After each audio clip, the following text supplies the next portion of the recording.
Good morning, guys. Charlene Green of Casa Khan Imperfect Productions back at you again.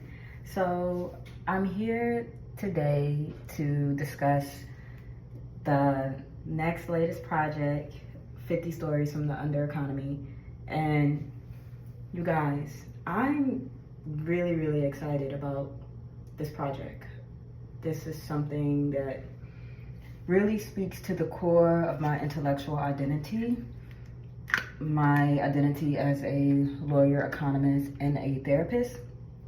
And so I'm always seeking projects where I believe I can get the maximum intellectual and communal and policy benefit for everybody, for both myself, my own enrichment, for the enrichment of any participants, and then finally for larger generations. That's the policy benefit aspect.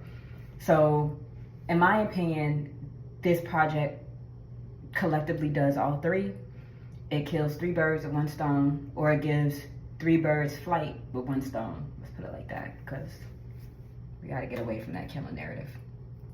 So I'm super excited about the 50 stories from the Under Economy. So what I want to do is I want to discuss a little bit about my motivation, what brings me to this work, what brings me to this project. Right now, I have the pleasure of being a Sorensen Fellow at my law school at CUNY Law. And the project that I worked on, it was a research project, and the title of the research project was Judicial Efficiency and the Denied Commodification of Human Life. Well, in this research project, what I essentially did was I attempted to make this argument that the judicial system works like a type of specialty economy, and that the actual customers or consumers of judicial goods tend to be the same actors that don't have access to the typical economic market nor the judicial economic market. And so my research set out to amplify, approve, give light to the fact that the same motivation that drives people to commit crimes, which is the attainment of resources, is the same function that likewise keeps people from receiving judicial goods. And by judicial goods, I mean alternative to incarceration sentences or access to wrongful convictions, just by the way that the judicial economy works more so like a monopoly or oligarchy, as opposed to free market capitalism where everyone has access to trade or to interact. And in doing this research, what I found was there is a distinct mathematical equation between the likelihood that someone will commit a crime as opposed to their perceived likelihood of going to jail. And what my research found was, with the study of other people's research, because I didn't do any of my own hard quantitative or qualitative research yet, but with the research that I studied is essentially individuals are unconsciously making a mathematical decision about what they need the most immediate. And so when someone is making a minute decision about what their immediate needs are, what their family's immediate needs are, that doesn't outweigh the risk or the deterrent of crime as we see it. And so in sum, my assertion was that historical and current inaccess to the economic market is what drives crime. And then more so, once an individual makes criminal justice contact, their proximity or their role in the power dynamic of their access to the criminal justice society or judicial goods further exploits or creates distance from judicial goods, and the absence of being able to access judicial goods, which is ultimately freedom or damages for wrongful conviction. So being made right by the loss of freedom, by the loss of economic opportunity from someone else in your immediate household. All of those things in sum further entrench a person for all those things in sum further entrench someone away from the formal economic market. Whenever someone is stripped of their regular access to the economic market, then their only default alternative is to participate in the under economy. Did y'all get all of that? Okay. That probably was not as concise as it can be, but I promise y'all, the more I say it, the better it's gonna be. The more fluid and articulate it's gonna be. So just work with me, because I lack practice, and this is just me getting it out because I'm going somewhere with this. So what really draws me to this project, 50 Voices from the Under Economy, is having the opportunity to highlight participants in the under economy getting their stories. Now, most of the stories that I gather, I hypothesize that those stories will not have an immediate consequence of criminal justice contact, but I am sure that indirectly there could be some linkage of criminal justice contact, just because of the governing structure of paying taxes, IRS, not reporting unofficial wages. And we're going to explore all that. That's the beauty about this story, is that it works twofold, like my own research project in a lot of ways. So my hope and my experience is that this would be twofold for the participants, for the individuals who have a small business or who can have a platform to highlight their struggles, some of the things that brought them to the under economy, maybe perhaps alongside formal employment, and the ways in which their mental health was impacted by either being forced to the under economy, participating in the under economy, and then leaving the under economy. And I think there's a lot of room to explore, a lot of uncharted territory there.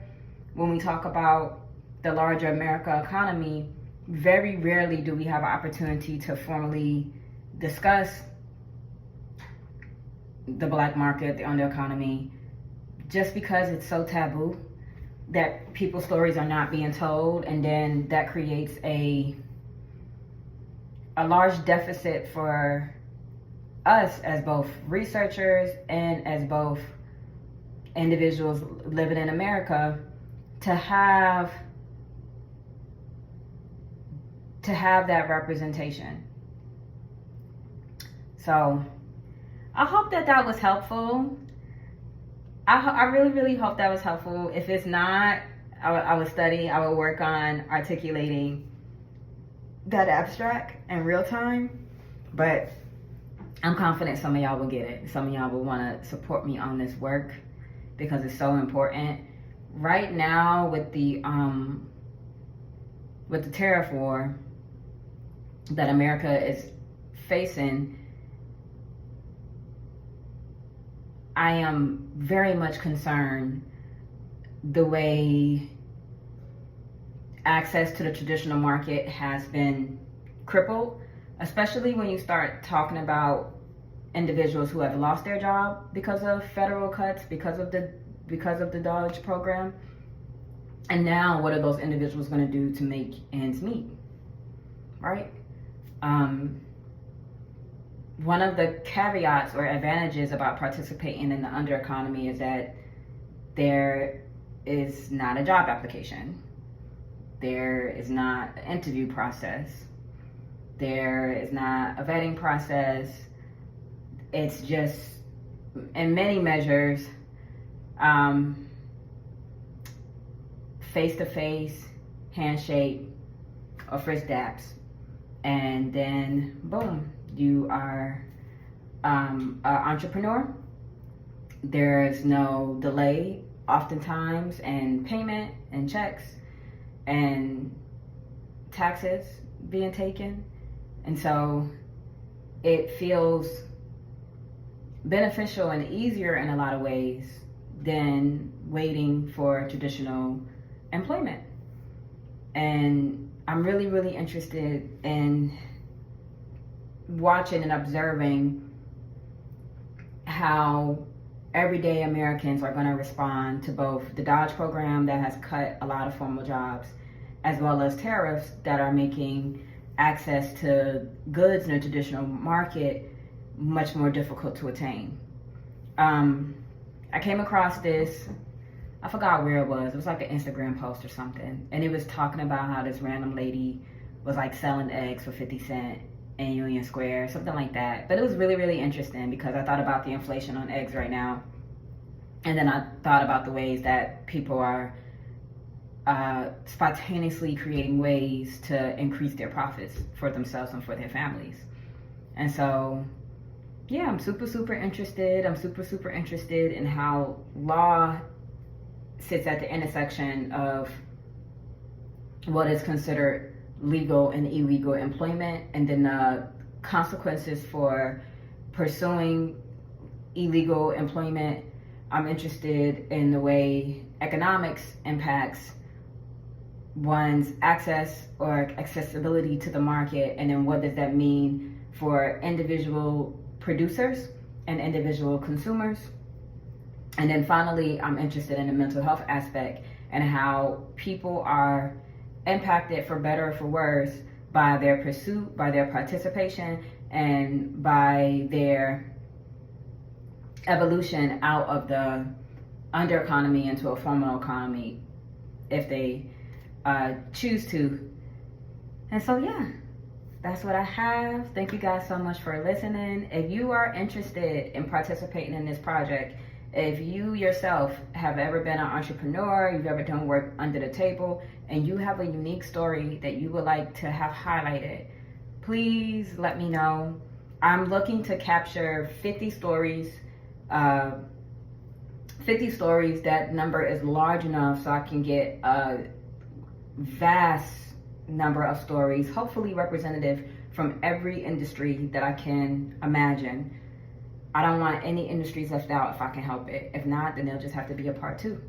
And yeah, please let me know. I'm looking to do 30-minute interviews that would then be converted into short stories, and that will be published in an upcoming book.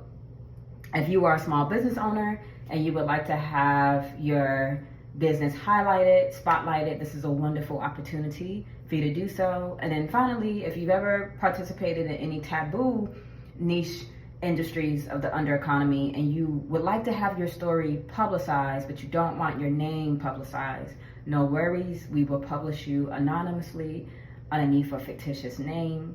So yeah, I'm super excited about that. I hope that you guys are excited about this project. I hope that it's making sense for you guys.